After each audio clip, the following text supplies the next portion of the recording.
A national championship, well, a game with national championship implications, is hanging in the balance. Legge, Dylan Webber, Georgia, and Auburn, Deep South's oldest rivalry.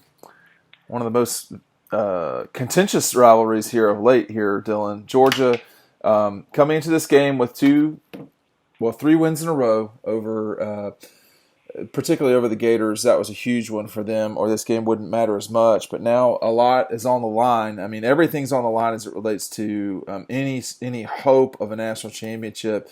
And Georgia does need one more win in the SEC to get to the championship game. They can do that this Saturday by winning at Auburn. Yeah, I mean, this is, like you said, national championship implications. I mean, everything, again, ever since that South Carolina loss, each game, everything has been on the line for Georgia. And it's no different in this game. Yeah, no question. I mean, it really, the thing, I do want to visit about this just for a second. Going back to 2016, every single one of the Georgia-Auburn games has had national championship implications in it. 12 and 13 did as well. But in 6, Auburn came in with one loss and was needed to beat Georgia to keep their hopes alive. Couldn't do that, and the Dogs the next year were blown out. That game certainly kept Auburn in the national championship hope. They would have been the first team to get to the SEC, to get to the college football playoff with just 2 losses. Last year, obviously, with Georgia and their hope to get to the national championship, not losing that game, losing later in the season to Alabama in the SEC championship game. This game always matters. And even when it doesn't matter nationally, like it did in the 90s necessarily, or even in the early 2000s or the 2000s, this game matters a lot to the kids, the supporters. And Georgia's going to have a tough fight. They are only a 3-point favorite on the road. I thought that line would be a bit higher. It is flirting with 2.5. I don't know. I like Georgia in this game. I think they should win, but things can always go wrong. There's no question about that. I like Georgia too in this game, but the underdog in this game is always kind of something to be reckoned with. I mean, in 16 when Georgia played them, that Georgia offense was horrible. That's a nice way to put it. Yeah, but I mean, they won on the defensive touchdown there by Mo Smith. It was an ugly, ugly game, but I think Auburn was a top 10 team at that point, a French top 10 team. No, they were number 8. Yeah, and truthfully, I didn't think they were that spectacular then, but it just goes to show that the underdog is always something to watch for in this game. And then again in 17 when Georgia went there, Auburn was a dog again in that game. I can't remember by how much, but still, Georgia was they were a 3-point dog? They were 2 or 3. It was not a lot, but it was that they were the dog. But, still about the same in this game. The person from behind in this game, I feel like, is always fighting to just kind of ruin the other season. I mean, Auburn doesn't really have much. They don't have anything to really play for at this point besides a horrific, a bad end of the season, I should say. That is what they are playing for. Not have that. I misspoke earlier when I said they had one loss. They had one loss in the league. They fell to Auburn. They fell to Clemson to start the season 19-13 at home. They started that season with 5 straight home games. Auburn. That's an amazing accomplishment alone, if you want to call it an accomplishment. They played 1, 2, 3, 4, 5, 6, 7, 8 home games. Could you imagine playing 8 home games?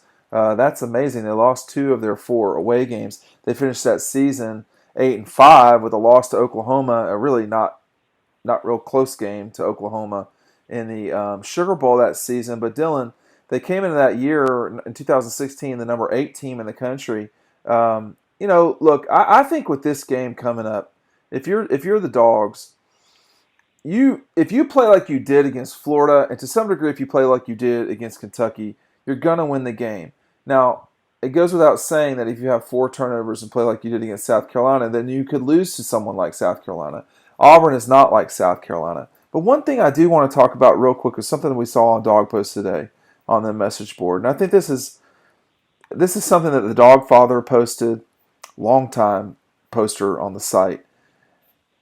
You know, he just took a screen grab of the wins and losses, just the thing that the SEC has each week.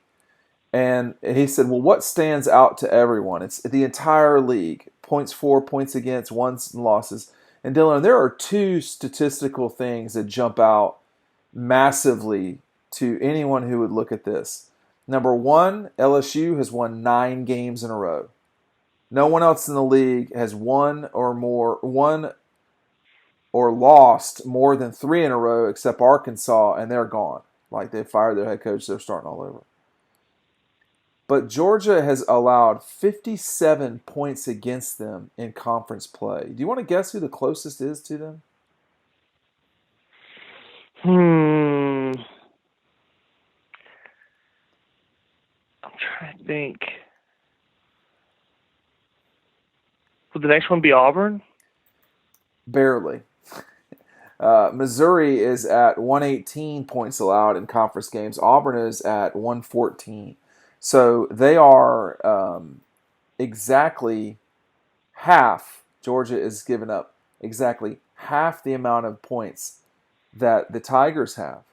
Auburn has scored a few points more in conference game, but the points for, are not so crazy out of whack. Like, you've got 3 teams, the Gators, LSU, and Alabama, who have all scored more than 200 points. Alabama scored 277 points. They could be the second best team in the league and not play for the championship. But no one has allowed. I mean, when you say that's an outlier for Alabama, it is, but not quite like. I mean, they haven't scored double the amount of points as the rest of the league. The second closest team to Georgia has not even had. I mean, Georgia has half the amount of points. I mean, Alabama is not doubling up the entire league.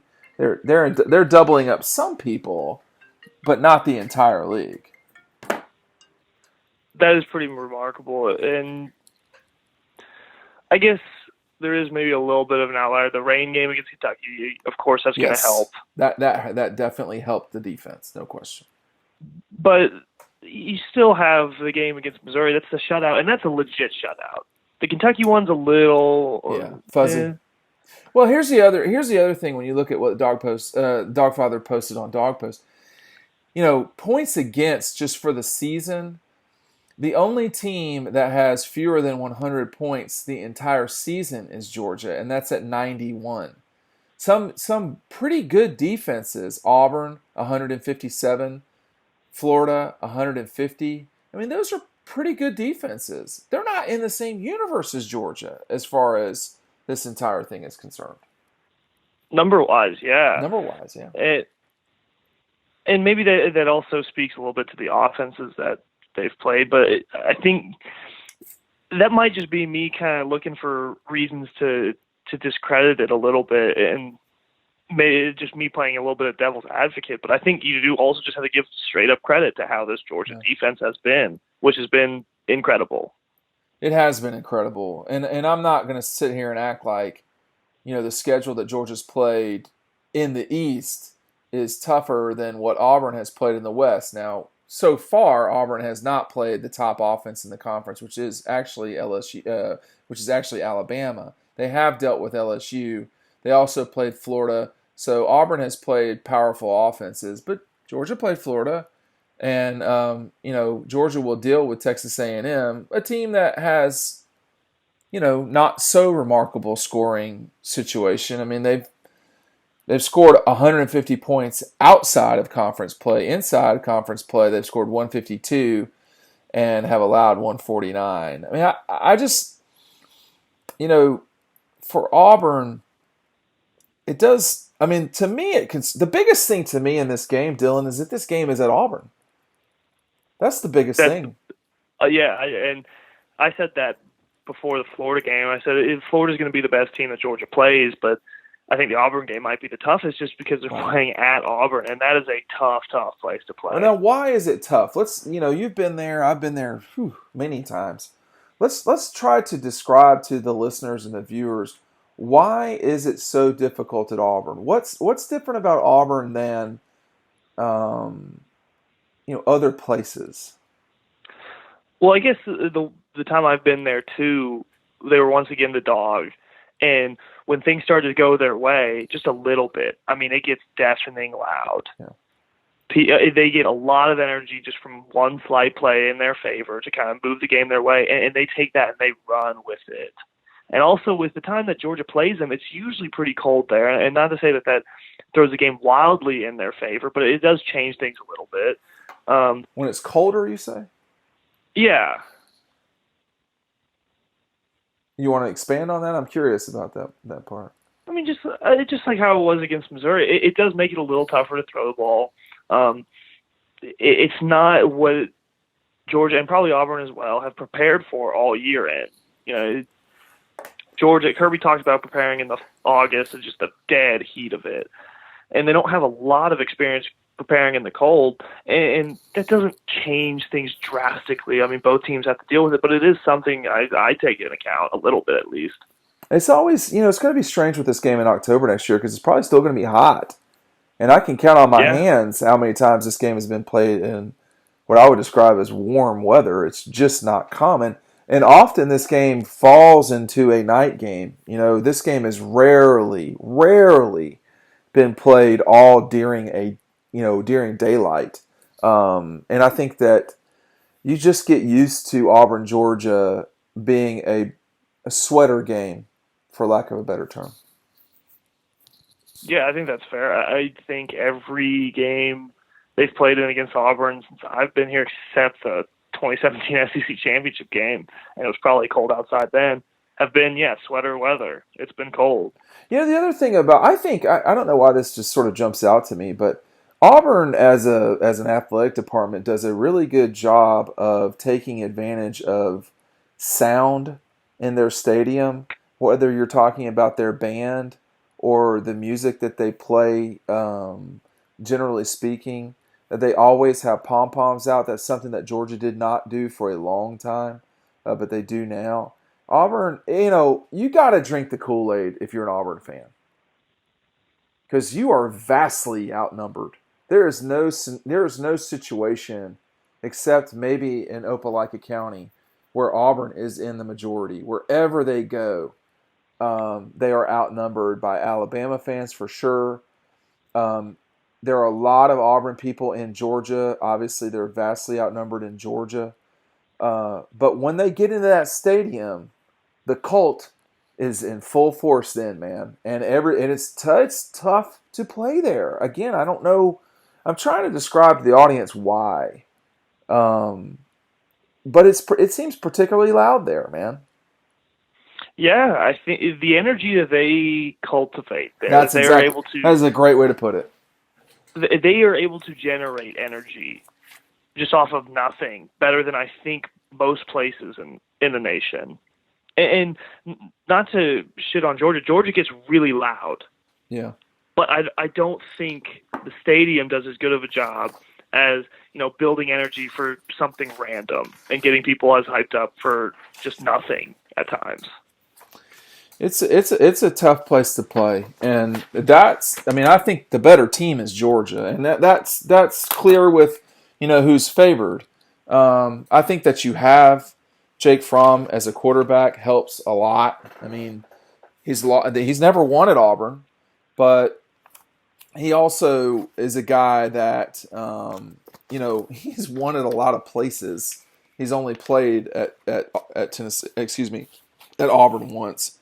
But he's played at Carolina and Tennessee and so forth. So that won't really bother him, I don't think. But Georgia hadn't exactly played a bunch of road games this year. Vanderbilt, that wasn't really a road game. Tennessee, it was a road game. It was a road game, yeah. It was, but it wasn't like what they're going to be dealing with right now.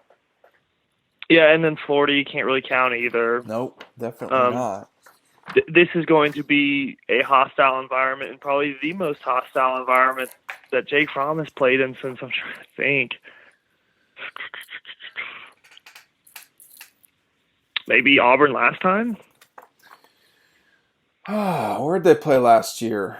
Yeah, South Carolina Well, was LSU's LSU, at LSU, least, LSU. My bad, my bad, my yeah, bad. at Yeah, yeah, least yeah. as Definitely LSU, bad, if definitely not LSU. worse. But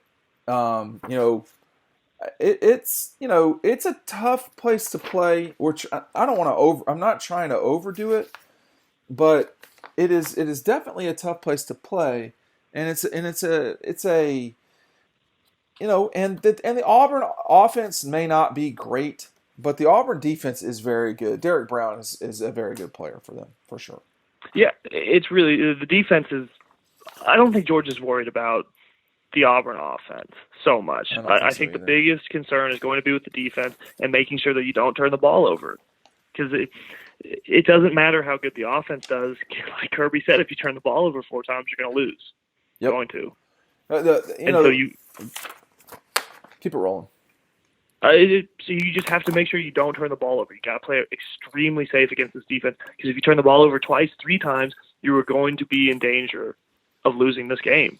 4 times you are going to lose this game. Well, and the other side of that too, though, man, is that Auburn's got to possess the ball as well, and True. there have been times this season where they've not been very good at that. When you look at that Florida game, they did a bad job of keeping the ball, and just wasn't it wasn't what you want. I'll come up with statistics here in a second, but as I'm opening up the screen for that, but you can't turn it over as much as they did against the Gators and expect to win.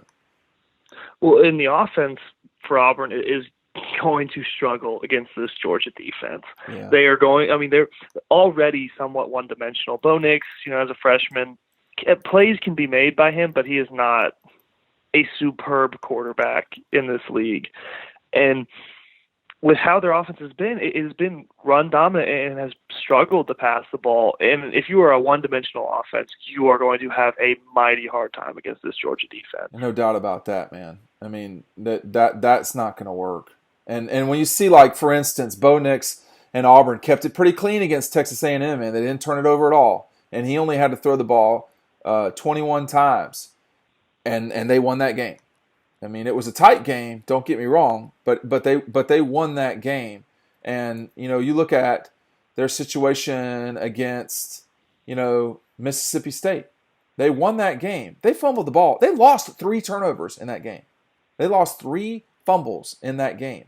You're going to lose against Georgia if you do that. I think if they turn it over twice. Yeah, I just don't. Yeah, I don't know how they win this game if they turn it over twice because that's just too much. Yeah, and especially depending on where, but Georgia will likely capitalize on those turnovers. You would think. You would hope. For Georgia, you would hope. I mean, they didn't so much against Missouri with that long Richard LeCount interception. They got 3 points out of that. Well, yeah, and it didn't seem to matter very much, but those 3 points add up over time, as we've seen. And Bo Nix has played fine at times, but against some of these games, I'm just looking at Auburn as we go here. You just can't have these multiple turnover games. I mean, they're big games against Oregon, A&M, Mississippi State, Florida, Arkansas, LSU, and Ole Miss. That's 7 games. They've turned it over 12 times in those games. 6 fumbles, 6 interceptions. Not great, but I mean, Georgia's going to put some pressure on a freshman quarterback in a big game like this. They're going to put pressure on him the best as they can and try and force him into those mistakes. I think what you said earlier is like the critical part about this. What does Georgia try to do? They try to make you one-dimensional. Like, I don't know how they would make Clemson one-dimensional, but they would try. With Auburn, they're going to stack the box. I mean, I guess you'd call it stack the box. They're going to stop the run, and then they're going to say to that kid, "All right, buddy, you're a big deal. Let's see what you got." They'll give him one-on-one coverage. And they'll force him to they'll force Eric Stokes to make plays. They'll force Tyson Campbell to make plays, DJ Daniel to make plays. And more importantly, they will force Bo Nix to make plays. Yeah, that's See, I don't. I mean, we're sitting here acting like this is when we talk like that. We're at. It sort of sounds like we're talking like it's a certain Georgia loss. I mean, excuse me, Georgia win, and that Auburn can't stick with them. I'm not suggesting that, and I don't think you are either. My global point is, if you want to know what's coming at you, that's what's going to be happening. They are going to come right at Auburn with, with making Bo Nix make plays. He did that to beat Oregon. He made the play.